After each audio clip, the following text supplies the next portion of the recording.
All right, so a couple more quick things. One is that I had to drop out Togodi. She is from the Hell's Coming With Me set, which is not yet released, and that's not going to work well with our upcoming Octagon match here. So I'm swapping in Mazotl. One nice thing about Mazotl is, unlike Togodi, Mazotl does not have an upkeep, so that will actually get me some income during the upkeep phase. Additionally, Mazatl has a nice noon ability, lets him move around to a totem, which is relevant considering I'm running totems with Office of Ancestral Affairs. Another thing I didn't really talk about in my earlier video, Bethany Shile.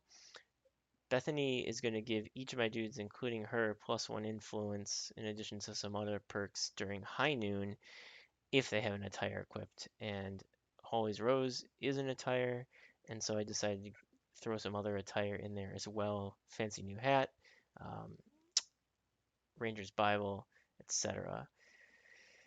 This leads in nicely to another thing I didn't talk about, which is the draw structure of the deck. 11 nines, 12 queens, and 14 kings.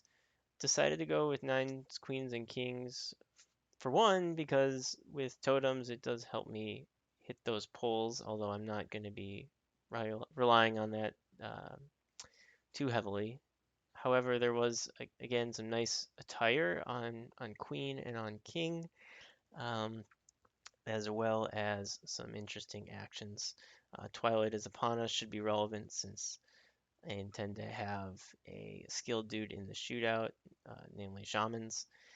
Ricochet on 9 is a great cheating resolution, as well as signing over the stores to help me get some of those goods out of my discard pile, um, and some other things.